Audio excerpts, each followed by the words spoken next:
comprends pas pourquoi ça a été logique pour Longueuil, Laval, Québec, Montréal, Repentigny, Verdun, Brossard, La Prairie, Boisbriand, puis pour Gatineau, c'est la pire idée au monde. Je comprends pas.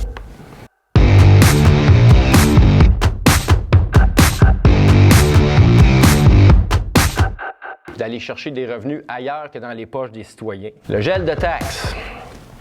L'an passé, j'ai plaidé pour qu'on gèle les taxes parce que le gouvernement du Québec nous donnait de l'argent pour aider les villes avec la COVID. L'aide financière obtenue de Québec et d'Ottawa était destinée aux citoyens et c'est ce que je compte utiliser pour geler les taxes en 2022.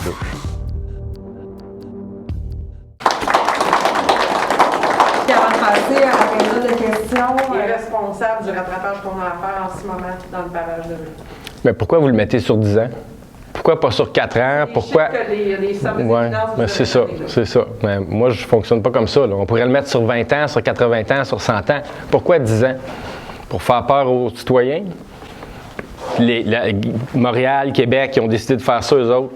Ils ont eu le même discours. Pourquoi est-ce que c'était une bonne décision pour Montréal puis Québec, puis c'est pas une bonne décision pour Gatineau? Moi, je vois pas. Moi, j'ai un mandat de 4 ans. J'aimerais ça en faire 8. Je vais me concentrer sur mes 8 années. Là, je commence par la première. La première, je veux un gel de taxes. Je suis certain qu'on va avoir un surplus encore, comme dans les années passées. On a eu beaucoup d'économies. Les ventes de maisons se sont faites. Puis les citoyens réclament un gel de taxes. Donc, j'ai l'intention de leur donner. On fait une année à la fois. Là, aujourd'hui, je m'engage sur l'an 1. Si je fais un bon travail au niveau de la diversification des revenus, puis qu'à la place d'aller chercher mon minimum de 10 millions que je vais aller chercher, je vais en chercher un 20, 30, 40, 50.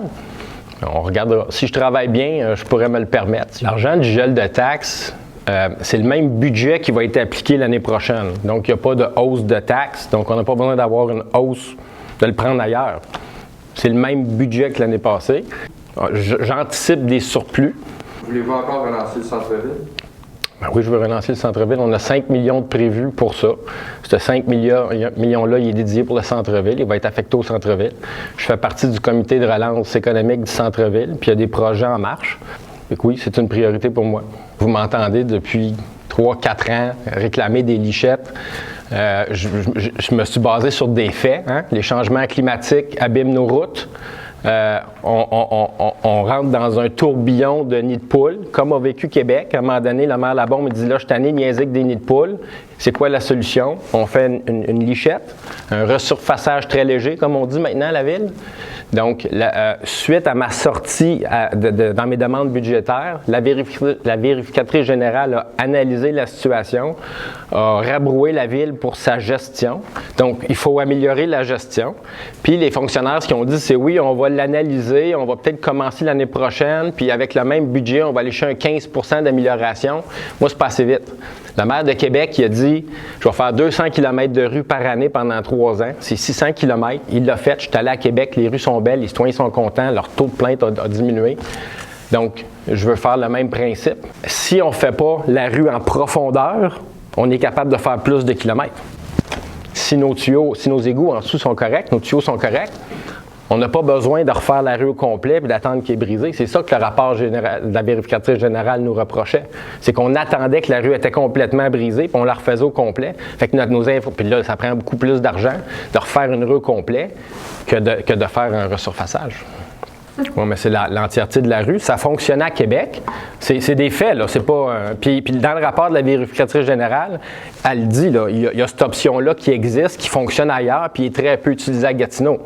Donc, je ne me base pas. C'est pas des rêves, là. Je me base sur des faits. Qu'est-ce qui s'est passé à Québec? Qu'est-ce qui a réussi à Québec? C'est un fait. Les changements climatiques, c'est un fait. Le rapport de la vérificatrice générale, c'est un fait. Puis le fait qu'on devrait le faire, c'est un fait.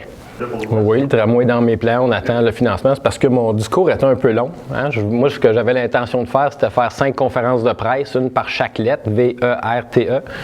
Mais là, on est un petit peu serré dans le temps, puis j'avais les médias qui réclamaient Fait que là, à la place de faire 5 conférences de presse que j'avais préparées, on a fait une grosse. On a des besoins dans l'Ouest. On attend les confirmations de l'investissement du fédéral.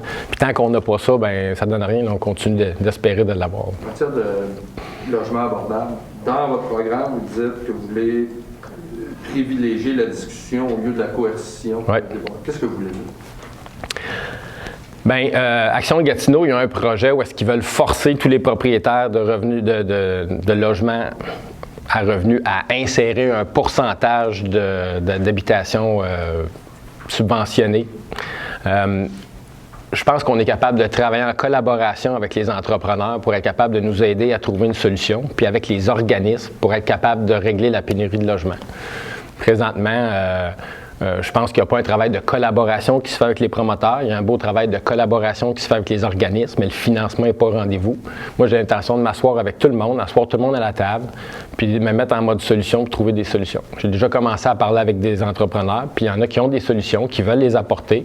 À place de se faire forcer avec une réglementation, en discutant, on est capable de trouver des solutions souvent innovantes et créatrices. Par exemple, je vois un exemple, parce que pour l'instant, ce qui est sur la table, c'est ce projet d'inclusion-là. Bien, mon rêve, là, le plus fou, là, ça serait que on parle avec un groupe d'entrepreneurs qui disent, ben moi j'ai un terrain à tel endroit que je pourrais développer, je suis prêt à le donner à la communauté, moi je suis capable de bâtir quelque chose, puis on pourrait tout donner cette nouvelle infrastructure-là à un organisme qui pourrait le gérer. Besoin de milliers de logements abordables. Oui, je parle pas d'un terrain, je parle de plusieurs ententes avec plusieurs promoteurs. Il y a des promoteurs qui vont dire, moi là, dans ce projet-là, là, ça me dérange pas, tu peux en mettre 20 de projet communautaire, 30 mais dans celui-là, j'aimerais mieux pas en avoir. C'est juste faire cette petite négociation-là avec les promoteurs, là, on est capable d'aller chercher une entente. Si on force que chaque projet est obligé d'avoir. Puis là, souvent, les gens ont dans la tête le gros promoteur, là. Mais il y a des petits promoteurs qui ont juste 3-4 logis, là. Ben, 3-4 édifices, là, qui eux autres vivent une réalité qui est complètement différente. C'est parce que les gens, dans leur tête, forcer un promoteur, c'est oui, le gros riche qui arrive avec ses 300 portes. Mais il y en a que c'est 40 portes qu'ils ont, puis ils veulent faire leur gestion différemment. Là. On peut pas gérer. Il faut gérer en collaboration. Il faut arrêter de mettre des règles puis forcer des choses. Là. Ben, justement, ce que je disais, il n'y a pas eu trop de collaboration avec le monde du privé dans le dernier mandat. Donc, moi, j'ai l'intention de collaborer avec les entrepreneurs pour faire avancer les choses. Les commerçants, vous dites, pour amoindrir les impacts négatifs des travaux majeurs sur les citoyens, les employés, les entreprises, en quoi ce bureau-là aiderait à ça? Ce qu'on a vécu sur Saint-Joseph puis sur Montcalm, hein, je me souviens du café Corsé qui a fermé les portes, puis il a blâmé ça sévèrement sur la gestion du chantier public de la ville, coupure d'eau, route exposée être ouverte, changement d'heure des travaux, etc. Il y a d'autres villes, on a fait une recherche d'une quarantaine d'heures, il y a d'autres villes, ce qu'ils ont fait, c'est qu'ils ont créé un bureau avec des gens qui s'occupent de faire le lien entre l'entrepreneur, avec les citoyens, avec les commerçants, puis avec la ville. Parce que là, le commerçant là, qui arrive le matin, puis là, il n'y a pas d'eau, il n'était pas au courant. Là, il appelle la ville, il tombe au 3-1. Il se fait dire, ben on a 24 heures pour vous répondre. Là. Lui, il y a du monde qui s'en vient. Fait que ça prend une solution rapide. Je connais des commerçants qui étaient sur Jacques-Cartier, là, ils ont vécu l'enfer. C'était supposé durer quelques années, ça a duré plus d'années. Fait que moi, la reconstruction de la rue Notre-Dame s'en vient. Puis je voulais m'assurer, dans mon dernier mandat, qu'on mette en place une solution pour que les commerçants aient de façon proactive et non réactive, une façon de communiquer pour régler les problèmes, puis peut-être même les prévenir. C'est pas la même chose. Là. Le bureau des grands projets, c'était... Là, vous faites quoi? C'est le bureau des projets majeurs, le bureau des grands projets, c'est quoi la différence? C'est les travaux majeurs. Quand on refait une rue comme Saint-Joseph, Notre-Dame, c'est sûr, si on fait la rue Éloi, la rue... une petite rue, la rue Lévis, là, on ne va pas mettre un système pour accommoder. Mais moi, je parle pour les grands travaux. Présentement, on fait Saint-Joseph, on fait Notre-Dame. Moi, j'ai vécu une situation où est-ce que un entrepreneur m'a appelé, il avait fermé son stationnement, il y avait des employés qui s'en venaient. Il a appelé au 3-1. Là, une couple d'heures après, ça ne bougeait pas. Là, il a rappelé au 3-1 faire un suivi. Et ils ont dit, on a 48 heures pour répondre à votre demande. Fait que là, il m'a appelé. J'ai appelé mon directeur territorial, on a réglé le problème, mais ça ne devrait pas être comme ça. Là. Ça a pris quand même du temps avant qu'on trouve une solution à son problème. Il faut être proactif, puis il faut penser aux entreprises qu'eux autres, ils ont besoin des clients pour faire rouler leur commerce. L'idée que vous amenez? Ça fait partie de la réflexion. On a fait, comme je vous disais tantôt, une quarantaine d'heures de recherche dans ce dossier-là, puis on avait évalué les fonds d'aide, puis on s'est dit qu'en ayant un bureau, on règle les problèmes. Moi, j'aime mieux régler les problèmes avant que de gérer les poursuites après. On verra. Un fonds d'aide, c'est quoi? C'est de dire les commerces sont ouverts pendant les travaux. C'est d'aménager des stationnements pour que les gens puissent se rendre. C'est de mettre des planches pour que les gens puissent rentrer dans le commerce quand c'est ouvert. Fait qu'il y a plein de... Oui, ça va prendre un budget pour ça, mais pas une compensation systématique basée sur la perte de revenus. On va s'arranger qu'ils n'en perdent pas de revenus et qu'il n'y ait pas de poursuite. On va être proactif. Chicanez-vous pas, il y en a pour tout le monde. On peut accélérer au niveau de l'attraction d'entreprises. On peut. Le gel de taxes n'a pas rapport avec le comité de diversification des revenus. Là. Le gel de taxes est basé sur, on garde le même budget, on n'augmente pas le budget, puis on a l'argent de la COVID qui est là aussi, puis on a des surplus. Fait que c'est l'ensemble de tout ça. En théorie, si c'était Maude Marquis-Bissonnette qui rentrait aux prochaines élections, elle dirait au directeur des finances, elle dit « Prépare-moi un budget avec une augmentation de taxes de 2,9 ». Le gel de taxes là, actuel, si on prend une hausse de 2,1 %, comme le budget de l'année passée, hein, c'était 1,6 plus 0,5, ça équivaut à 12,5 millions. Fait que le gel de taxes équivaut à 12,5 millions. Donc, 12,5 millions dans le budget? Non, je ne coupe pas. Mon budget, l'année passée, était 671 millions. Hein? Cette année, il va être 671 millions, plus l'inflation, plus les surplus, plus les droits de mutation. Si c'est Maude, Mme Marquis-Bissonnette, qui rentre, elle, ça va être... les finances vont faire un budget sur 671 millions, le budget précédent, plus 16,9 millions. Parce que ça, c'est les revenus qu'il va y avoir de supplémentaires par rapport à la taxe. Right? Si c'est Mme Bellil qui rentre, mais elle, ça va être un budget de 671 millions plus 1,9, donc 11 millions. Il va y avoir une augmentation, mais on va avoir une économie aussi. À cause de la COVID. Là. On a des choses on va avoir des belles surprises dans le prochain budget. Là. Je vais te donner un exemple. Un citoyen qui m'a appelé l'autre jour, il m'a dit le parc chez nous, d'habitude, il coupe le gazon 8 fois dans l'année. Cette année, là, on fait juste 4 fois. Comment ça se fait? On a-tu baissé le niveau de service? J'ai appelé mon directeur territorial, j'ai dit dans ce parc-là, on a-tu baissé le niveau de service? Il m'a dit non, il y a eu 9 postes d'étudiants qui tondent le gazon qu'on n'a pas réussi à combler. Donc, on l'a tondu juste 4 fois. On ne peut pas le faire 8 fois comme d'habitude. Donc, on a une baisse de niveau de service, mais on a une économie d'argent aussi. Parce que ces 9 étudiants-là, on ne les a pas payés. Bien, des économies comme ça, la grandeur du budget, là, parce que mathématiquement... Là, ça fonctionne mathématiquement. Ça fonctionne parce mathématiquement. que vous baissez vos revenus, vous augmentez les dépenses, donc ça ne peut pas rester assis. Pourquoi vous dites que j'augmente les dépenses? Vous êtes, avec l'inflation, le 3-4 Bien, les taxes de mutation, c'est un surplus qu'on a. L'année passée, là, on a un excédent. On compense votre revenu que vous perdez en taxes, mais vos dépenses, elles, continuent d'augmenter selon... À chaque année, il y a une augmentation, là. L'année passée, là, les droits de mutation, on a un excédent de 11,6 millions. Hein? Puis mon gel de taxes, là, il est 12,25 millions.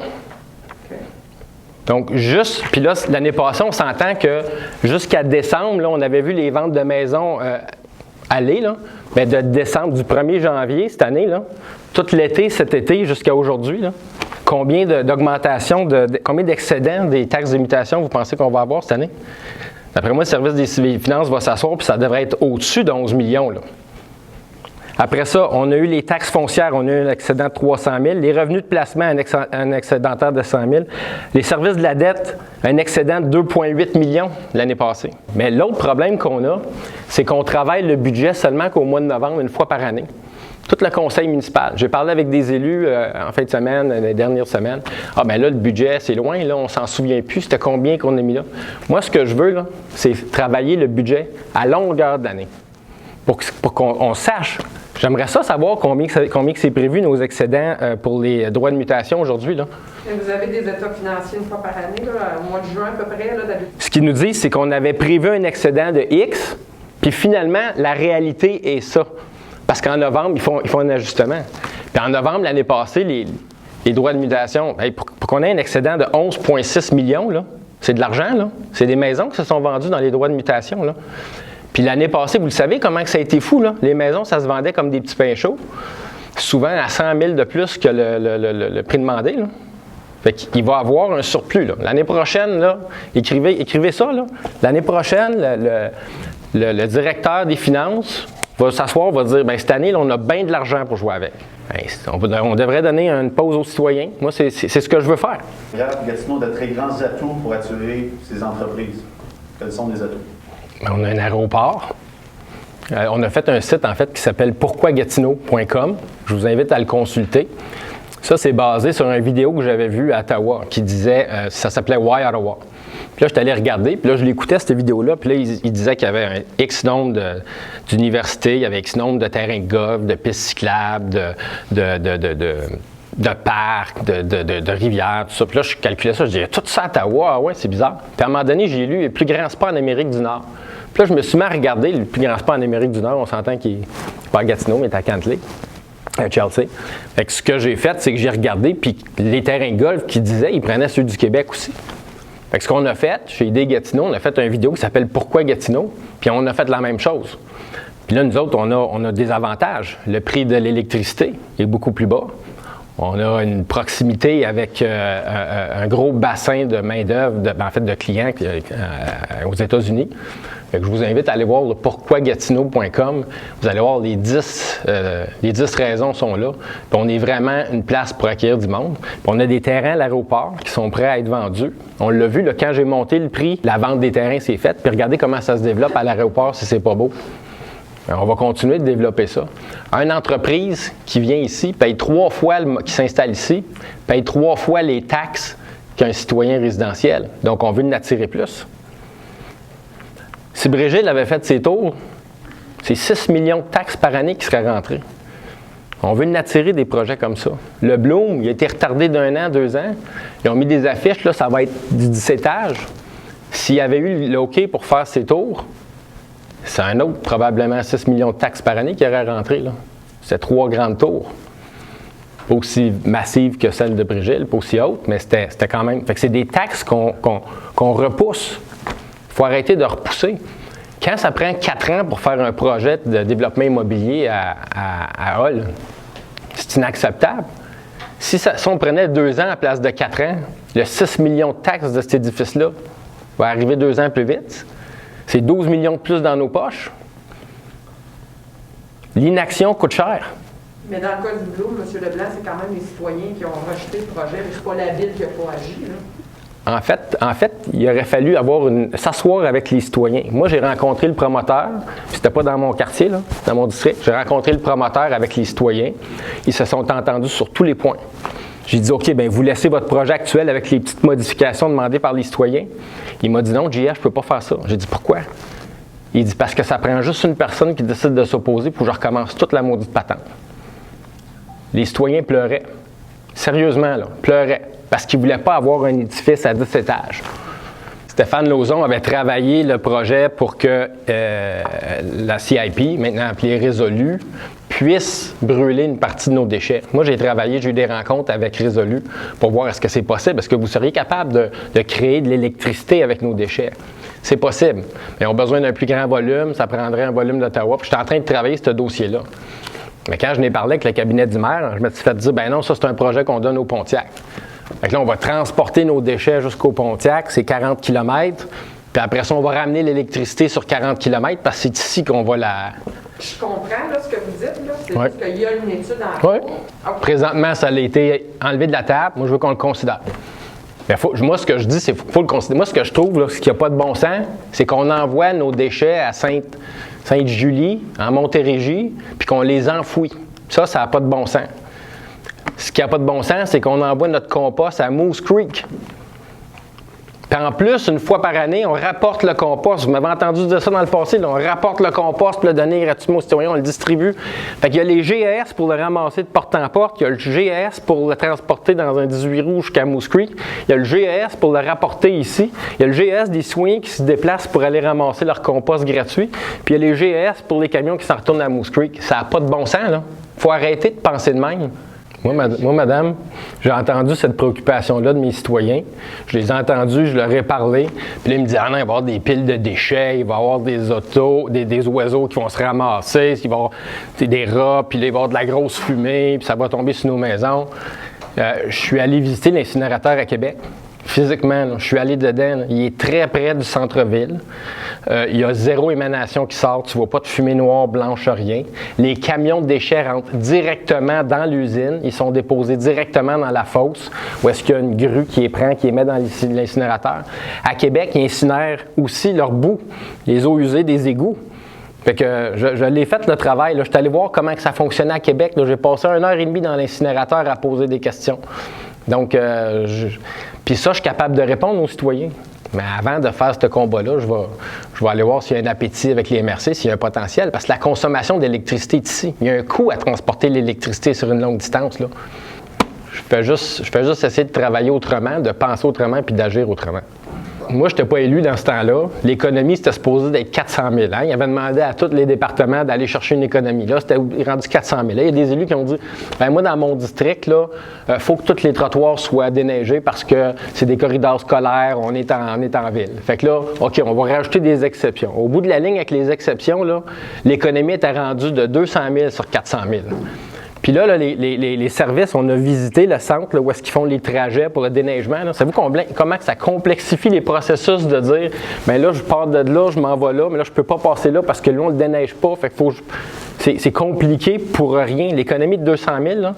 Puis le citoyen qui sort de chez eux, là, aujourd'hui, avec les changements climatiques, la slotch, là, il dit bon, bien là, il faut que je traverse au coin de la rue. Au coin de la rue là, je sors de chez nous, le trottoir déneigé il est l'autre bord. Fait qu'il faut que je traverse la rue où est-ce que je ne suis pas supposé de traverser la rue, ou que je marche dans la slush le long de la rue, mais peut-être même pas de trottoir de déneigé. Fait qu'il faut qu'il marche dans la rue sur le long pour traverser où est-ce qu'il se pose. Ça n'a pas de bon sens, ce règlement-là. Moi, je me serais battu contre si j'avais été élu. Malheureusement, je n'étais pas encore élu. Puis ça, c'est une affaire qu'il faut qu'on change, qu'il s'en revienne. Là. C'est pas... Puis les cols bleus vont être bien contents d'arrêter de déneiger un trottoir sur 2. C'est pas efficace. C'est le 7 novembre. C'est là que ça se passe. Puis moi, je me dis, ça n'a pas de bon sens parce qu'il faut y aller avant le vote par anticipation. Parce qu'il y a beaucoup de gens qui votent par anticipation. Et moi, je voulais le faire juste avant le 31, juste avant le vote par anticipation. Puis là, évidemment, pour les sondages qui ont sorti, si j'avais sorti ma plateforme il y a un mois, les résultats du sondage auraient été complètement différents. Quoique c'était un sondage sur Internet, puis c'était 500 personnes, là, mais maintenant, mon programme est sorti, mes intentions sont claires. Les gens, ils vont avoir le choix au prochain mandat de dire est-ce que je vote pour quelqu'un qui va augmenter les taxes de 2,9 % par année, puis ça va être comme ça pendant 8 ans? Est-ce que je vote pour quelqu'un qui met ça dans la dette, ou est-ce que je vote pour quelqu'un qui veut aller chercher des revenus ailleurs que dans les poches des citoyens? Puis je le dis, ça fait 6 ans, vous m'entendez, vous m'avez entendu au conseil le dire. J'ai l'intention de le faire, j'ai un plan, je le travaille depuis longtemps, j'ai l'intention de l'accomplir puis de changer la façon qu'on fait les affaires en politique municipale. Parce que c'est pas vrai qu'il y a 2 options. Là. Présentement, là, la vieille façon de penser, c'est qu'on a 2 options. On monte les taxes ou on baisse les services. C'est pas vrai, là. On peut aller chercher des revenus ailleurs. Puis ça fait 25 ans qu'on essaie d'aller, même plus que ça, qu'on essaie d'aller en chercher à Québec et à Ottawa. Puis ça arrive à pincer, là. Faut se dire, on va continuer de revendiquer à Ottawa. Là. Je vais continuer d'y aller à Ottawa et à Québec puis de dire non, ça nous prend, il faut que vous nous aidiez pour le logement, pour la santé, il faut investir à Gatineau. Je vais continuer à le faire, ça c'est ma job. Mais, en attendant, je vais faire mes devoirs puis je vais aller chercher des revenus ailleurs. J'ai vécu ça en entreprise, moi. À un moment donné, là, j'avais des PO, des ordres de commande, des grosses entreprises qui me disaient moi, je veux 50 ordinateurs, je veux 45 ordinateurs. À un moment donné, tu te retrouves à dire là, je ne suis pas capable d'acheter tout ça. Fait que là, tu t'en vas à la banque, je peux sortir une marge de crédit. Là, ils regardent ton crédit financier et ils disent non, tu n'as pas assez d'actifs pour être capable de te donner du crédit. J'ai passé 1 an à faire le tour des banques.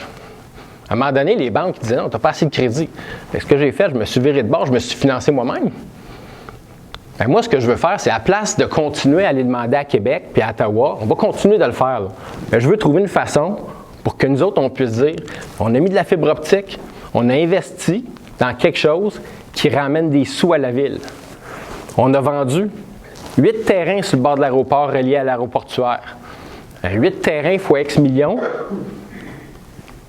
plus les taxes de bienvenue, plus cette patente-là, en quelque part, ça fait des revenus supplémentaires pour la ville.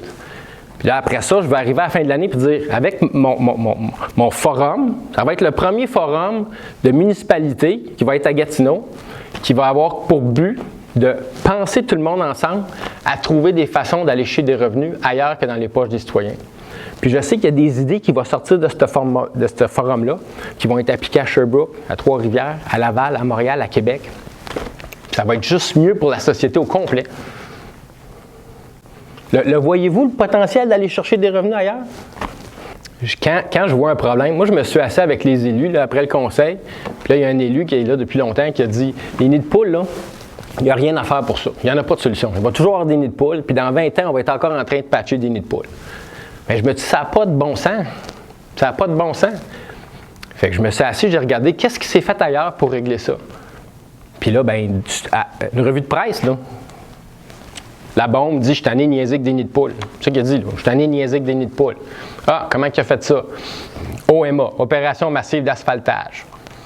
Ben là, j'ai demandé à ma recherchiste.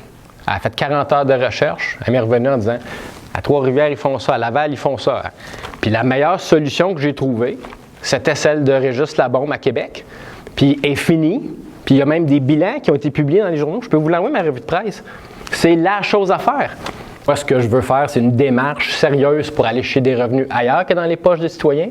Je vais réussir. Puis si ça a un succès, bien, ça va influencer le reste. Est-ce qu'on va choisir de... C'est les citoyens qui vont choisir. Présentement, là, le prochain sondage, là, c'est le 7 novembre. Les citoyens vont choisir, est-ce que je veux quelqu'un qui a de l'expérience, qui est pragmatique, qui va aller chercher des revenus ailleurs, puis qui me donne un break sur mes taxes? Si je vais chercher 20 millions de revenus récurrents, puis je dis, bon, bien, voulez-vous qu'on investisse dans X choses ou qu'on... Parce que j'ai créé un groupe qui s'appelle Écoutons Gatineau, sur lequel je consulte les citoyens, puis je vais pouvoir continuer de consulter les citoyens après les élections sur ce groupe-là, pour voir c'est quoi qu'ils veulent qu'on priorise. Bien, la première étape, c'est que le maire qui va être élu le 7 novembre va rencontrer le directeur des finances, puis il va dire « Prépare-moi un budget avec un gel de taxes. » C'est de même que ça fonctionne. C'est de même les orientations. C'est de même que le maire Penneau-Jobin a donné une orientation en 2013. Puis quand on a insisté les indépendants pour baisser le 0,5 de la taxe des infrastructures en 2018, bien là, on a dit aux finances, préparez-nous un budget avec 1,6 % d'augmentation de taxes. 2,6. 2,1 % d'augmentation de taxes. Fait que c'était 1,6 plus 0,5. Donc là, le mandat qui va être donné aux services municipaux, ça va être préparez-nous un budget avec un gel de taxes, puis ils vont le faire. On est capable. Il y a de l'argent. Le maire avait déjà décidé qu'il y aurait une augmentation de taxes coûte que coûte, puis quand les villes ont décidé de le faire une après l'autre, il n'a pas revenu sur sa décision. Puis après ça, bien, quand c'est venu au conseil, la discussion, j'ai essayé de commencer la discussion en début d'étude de budget, parce qu'eux autres l'avaient prévu pour la fin. C'est à la fin de l'étude du budget qu'on détermine le taux de taxe. Mais je me suis dit, ça n'a pas de bon sens. C'est ça qui va donner les orientations. On est mieux de travailler tout de suite toute l'étude budgétaire. À Québec, ce qu'ils avaient fait, je suis tombé sur un article. À Québec, ce qu'ils avaient fait, c'est que Régis Labombe, il avait dit, pendant la pandémie, on va trouver le moyen de réorganiser les choses pour donner une pause aux citoyens de taxes. Parce que là, ils ont vécu un moment difficile avec la pandémie, les entreprises, les citoyens. Puis quand l'argent est arrivé de Québec, bien, il a dit c'était bien simple. Le travail de réorganisation des finances publiques avait déjà été fait. Nous, on n'a pas fait ça. Le maire, quand il a vu ça, il a dit « business as usual ». Puis par rapport aux 10 millions, M. Bélanger, là, le Bloom, là, j'ai figuré à peu près 4 millions. Le Brésil, 6 millions. C'est des taxes, ça? Mais c'est pas dans les poches des citoyens. C'est des nouveaux projets qui s'en viennent à Gatineau. Le 75-25, on l'a évalué qu'ils sont passés de 18 à 25, c'est 35 millions. À la vente de terrain, c'est des taxes commerciales. Ben, le Bloom, c'est résidentiel. Oui, le Bloom, c'est résidentiel. Moi, ce que je veux, c'est qu'on donne une pause aux citoyens résidentiels. Quand tu construis un édifice, oui, tu payes des taxes. Après ça, tu loues ou tu vends tes condos. Je comprends pas pourquoi ça a été logique pour Longueuil, Laval, Québec, Montréal, Repentigny, Verdun, Brossard, La Prairie, Boisbriand. Puis pour Gatineau, c'est la pire idée au monde. Je comprends pas.